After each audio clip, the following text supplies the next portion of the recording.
first and foremost, how did this even happen, Ben? Why don't you start? It was a crazy, wacky idea that Brian and I started talking about over the winter and crystallized a little bit further over the winter meetings, and then started pushing New Year in 2025, and then it happened. I mean, I think it was an idea that had a lot of excitement behind it. At the end of the day, this is all about uniting baseball fans across the Bay Area, and excited to make it happen. Yeah, and Brian, I mean, as you guys were brainstorming this idea, I'm sure it was a lot of fun to dream up, but did you ever think that we would ever get this approved between Major League Baseball and the Pioneer League? I mean, we're literally making history with this game. It's never happened before. That's right. It's the first time in baseball history that an indie ball club, that's us, has ever played an affiliate baseball team. That's the San Jose Giants. So we're pretty excited about that, making history. I think I knew that I wasn't going to have like the hardest time getting it approved from the Pioneer League. So I think that the approvals and the challenges were going to be more squarely in Ben's court, which he masterfully navigated. So we're really excited that the game is happening, and really excited to announce that the winner of this game goes on to play the World Series winner. Wouldn't that be a fun twist? Yeah. Yes, you got that approved too, did you, Brian? Exactly. Yes. Yeah. You know, Ben, as we went through this, I was in a lot of the meetings, and to peel the curtain back a little bit, I think we were all, maybe you weren't, but I was surprised at how quickly Major League Baseball did actually approve and get behind these things. So what was your experience sort of dealing with Major League Baseball and getting this across the finish line? Yeah, look, I do have to give some kudos to the folks who helped move this along with the Major League Baseball offices and help make this a reality, along with the San Francisco Giants. Because at the end of the day, right? So every player who's participating in this from the San Jose Giants standpoint is a San Francisco Giants player. And so the upper echelons of the San Francisco Giants had to sign off on this as well. And so, it is part of the San Jose Giants spring training schedule, which is kind of cool. And it's exciting that we get to make history. We get to, in essence, host a spring training game at Excite Ballpark with an exciting opponent, the Oakland Ballers, that, hopefully we can turn this into an annual experience for the Bay Area and the Bay Area baseball community. I personally consider this Game 5 of the 1989 World Series, because I actually had tickets for Game 5 and then was devastated. And my dad gave me the option of choosing between Game 3 and Game 5. And I was like, definitely later in the series. And then, the sweep. And so I was going to say, you couldn't have been that devastated because your team did. It turned out win the World Series. Yeah, I don't know that we want to relitigate that World Series win. No. That's about all we have to hang on to. You see the poster here, and I guess let's just jump into the last time there was championship baseball in Oakland. Until the Ballers bring it back, which we will. So back to this thing. We came up with the idea to recreate the Battle of the Bay poster with Battle of the Bay 2.0. Every fan in attendance at this game is going to get one of these posters, which is really cool of you guys to do. Guy Slawinski, the artist that drew it, absolutely knocked it out of the park. And I kept saying as we were getting ready to announce this that I think this is going to go off a lot bigger than we realize. And I mean, maybe Ben, I'll start with you. Like when we dropped this announcement, we dropped the poster, it like broke the internet. So were you a little bit surprised at just how fired up everybody got as soon as they saw this announcement? I was. I think Brian and I, one of the reasons we pushed so hard to make it happen was we thought there was going to be excitement around the idea and the game itself. I think the level to which it went viral, quote unquote, in the first 24 to 48 hours was surprising to many, if not everyone. And then you referenced the poster. For me, the poster is almost the coolest part so far about what's going on. And, we take something that's iconic to this area in the original poster and put the minor league flavor to it, where we get both mascots pulling and it ties together so well. And mascots are such a huge part of the community. Obviously, Gigante down here just represents the San Jose Giants anywhere and everywhere we go. He's a bigger entity than the players themselves, frankly. And so to have him on the poster, and then you get the added aspect of everybody who comes in the ballpark for this game is going to get their own poster. That's really cool too. Yeah, and Brian, like when we dropped this, I remember I was sitting with you, you're recording interviews for another project, but like this went off. And I mean, I remember how excited I was. I kept updating you on the social media metrics. So like, what are your thoughts just on the poster, the general flavor of Battle of the Bay 2.0, and just how huge this has become? Yeah, people are going crazy for it, which I think which is a good sign of things to come, both for the Ballers and the San Jose Giants as we start our respective upcoming seasons. I mean, I think it's going to be interesting to see what happens too, just in terms of the level of play. You know, your players are going to be coming out of Giants spring training in Scottsdale for the last month or so. Our guys are going to be getting off a plane. They've never been to, you know, a lot of them have never met each other. We do have a fair amount of recurring players, but this is like a month before our guys report for spring training. So they're not battle worn, they're not battle tested, and we'll see what happens. But I mean, I think we're going to kick your ass, and that's going to make it even more historic, but we'll see. I like the pivot there. It sounded like you were walking back the bet that is about to come between you two, and then you pivoted quickly to we're going to kick your ass. So I love that you did that little switch on us. But Ben, like, what are your thoughts about this game, win or lose? And then we'll get to the bet. But how tough is it going to be for the Ballers to step foot in your ballpark and play a team that is somewhat warmed up already? Well, I think, look, you know, San Jose Giants coming in. Yes, they've been in spring training. Will have been in spring training for a month. But the reality of minor league spring training is that those players are moving around between squads. And so this game is going to be one of the first, if not the first time, the San Jose Giants are playing together as a team also. I think the piece that's going to be really fantastic is the energy that the crowd is going to bring. The intimate setting of this ballpark is one where you get 2,000-3,000 people in here, and there's an incredible energy that both sides feel. Visiting teams talk about it all the time when they come to this ballpark during California League play, that there's a different energy here on big nights. Weekends, it is a different energy than you find in most other single A ballparks. And because there's such excitement in the community, there's going to be coverage of this game from a variety of angles. The players are going to feel that. And I think as a result, the play on the field is going to be really fun and highly competitive. Yeah, it was almost like you were describing our ballpark when you were hearing that. Did you agree with that, Brian? It sounds a lot like how people describe Raimondi Park when they come in. The atmosphere, the players are basically, the crowd is right on top of them, and they really do feel that buzz. So I think it's going to be a really fun place. Maybe that's just a testament to Bay Area baseball fans, honestly, guys. I do think that's certainly that's part of it. I think it's a testament to Bay Area baseball fans, the Bay Area baseball culture, and how people identify with their teams. All right, let's just get into a bet here. I think that we know the Mares are going to be making a bet. I think what's more important is what you guys are wagering. We've kicked around a lot of ideas. My idea, and I haven't told you guys this yet, is like, obviously we're going to have a packed house. Maybe we take the poster, we get it printed onto a cake, and the loser has to take a cake to the face. What do you think, Brian? Ooh, a cake. So Ben will have to take a cake to the face after the game. I'm okay with that idea. I feel like if we do something like that, then the only person that would be appropriate to be the tosser of said cake would be JT Snow, because JT is, you know, a forever Giant, 6-time Gold Glove winning defensive stalwart first baseman for the Giants in the 90s, early 2000s.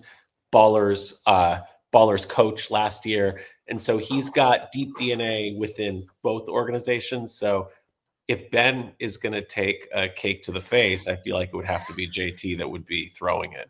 But I like that hard, though. Be careful.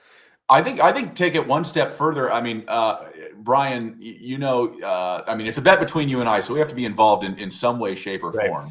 But other than it being you and I mean, nobody really needs to see our faces. But since it's you and I mean, I almost feel like it should be the opposing team's mascot, so that Hagante can put the cake in your face.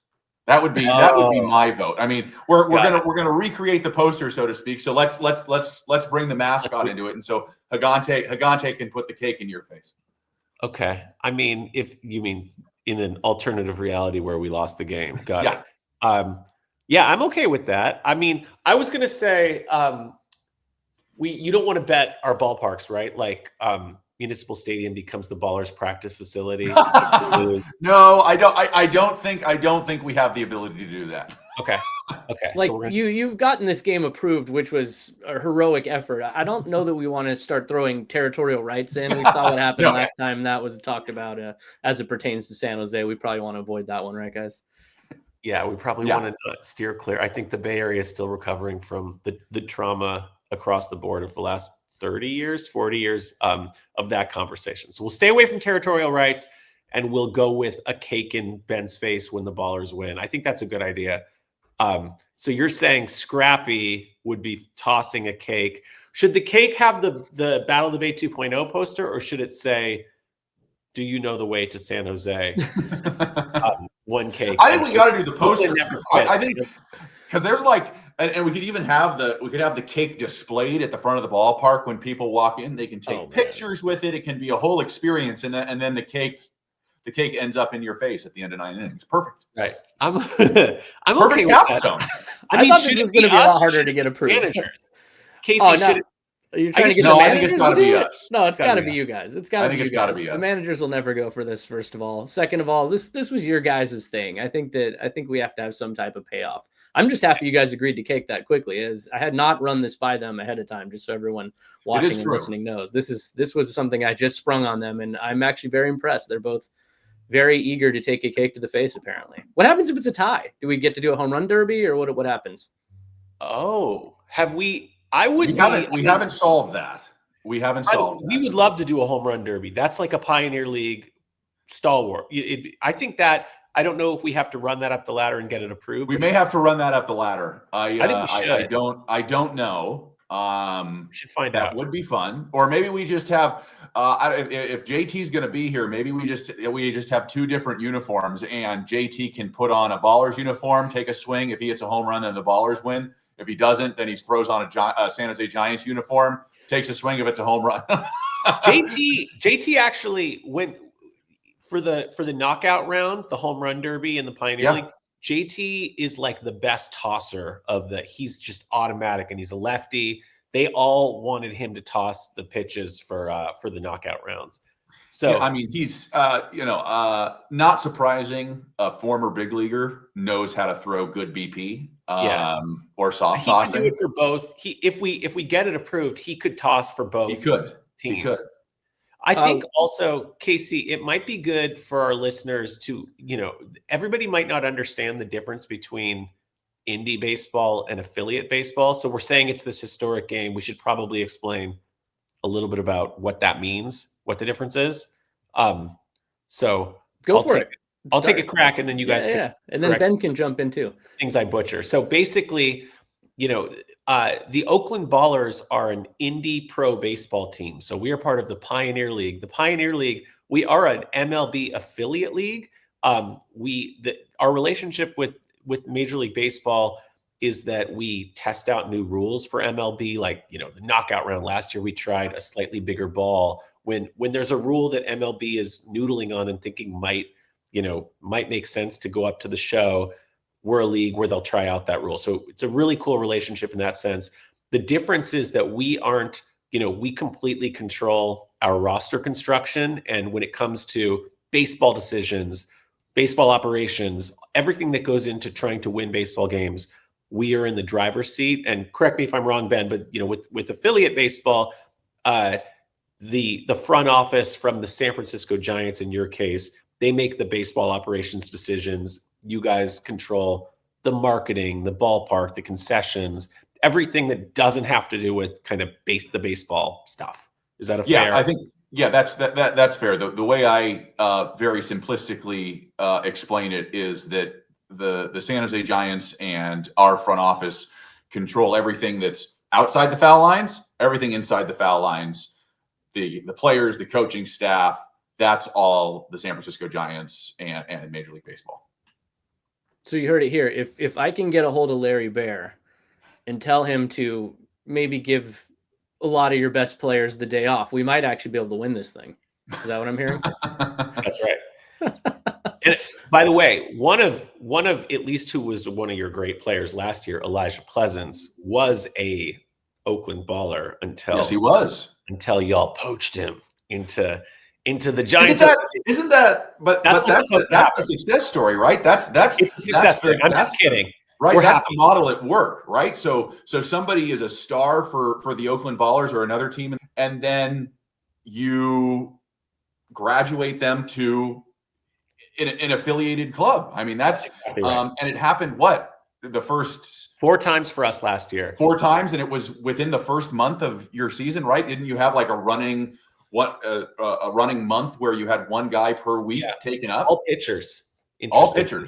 All pitchers. And Elijah, my spies within the San Francisco Giants front office tell me that he's a rising star, and I'm excited. We're excited to follow his career and see where it takes him. It's probably he's a great. I mean, as far as I'm concerned, I stay away from the baseball projection world, but having interacted with him a few times, he's a great guy. And someone who's easy to root for. So I hope he has a high ceiling. In a year or two, we're talking about him making a debut somewhere in the big leagues. Yeah, and as we wind this down, I think that's what's important about this game. I think that's what's important about what the Ballers are doing too, is it's giving players an opportunity to keep their career going. And then when they get picked up, like the 4 players that got picked up by major league organizations, it's a testament to the scouting. It's a testament to the ability to find high quality players. And what we're about to do, guys, and I hope we're doing it in front of a sold out crowd, is give guys another look. It's going to be a game where these players are playing in front of a packed house. They're going to be playing on television. They're going to be playing in front of major league scouts, I would presume, in front of an MLB organization. So, a lot of what this is healing for everybody out here, and for the Ballers and the San Jose Giants to come together, and to some extent the San Francisco Giants to approve this in Major League Baseball. I think that this whole thing is a wonderful thing that is happening. And I do want to see this happen every year, because right now the Bay Bridge Exhibition Series is a thing of the past. It's not happening anymore. So let's do this every year. And Ben, final thoughts on this. Will this game sell out? How excited are you just to see this crowd get packed in here? And, what are you most excited about for the day, aside from taking a pie to the face? Or a cake? A cake to the face, right? Yeah, I guess it could be a pie. We'll figure it out. No, I mean, look, I think we are we're doing something historic. And aside from that piece, which is fun for all of us to feel and talk about and push through, I'm most excited to see and feel the crowd and what this is hopefully doing for the broader baseball community. And at the end of the day, we're going to come together. It's going to be Giants versus Ballers, but we're all just baseball fans. and we're fans of what the game has done for us. Maybe it's something that happened on the field, and that's great. But it also could be just the memories that we have at the ballpark. And if we're able to do that for a kid who's 10 years old, who's coming to see a ball game at a minor league ballpark for the first time, maybe they haven't heard of the Ballers, maybe they've heard a little bit about the San Jose Giants, but they come out here, they have a good time, they see Brian take a cake to the face, and mascots are running around. Like that's what this is about. It's about the whole experience, and getting the players the exposure is a huge benefit of it. But I'm most excited for this Bay Area baseball community to wrap their arms around the Battle of the Bay 2.0. Brian, what do you have to add to that? I thought that was a beautiful sentiment there, aside from the cake part. Yeah, I mean, look, the Ballers, our whole mission and why we exist is to start a new chapter for baseball in Oakland and for pro sports in Oakland. So I think it's all about seeding new and positive traditions, and this is going to be a beautiful one. You know, there's been, you know, Bay Area baseball has been a rocky road and an adventure over the last couple of decades, and it's really nice to be kind of coming out of the fog of that period together and to seed new things. And I'm really excited to do this for the next 100 years with the San Jose Giants, and they might win 2 or 3 of those, but I don't think any more than that. If we're going to play 100 of them, so go Ballers! All right, Giants president Ben Taylor, Ballers co-founder Brian Carmel. One of these two guys is going to take a cake to the face on April 2nd. I can't believe you guys approved that, and now I have to figure out how to actually make this cake. So yeah, I should probably jump off now. Thanks, guys. Thanks, Casey. Take care.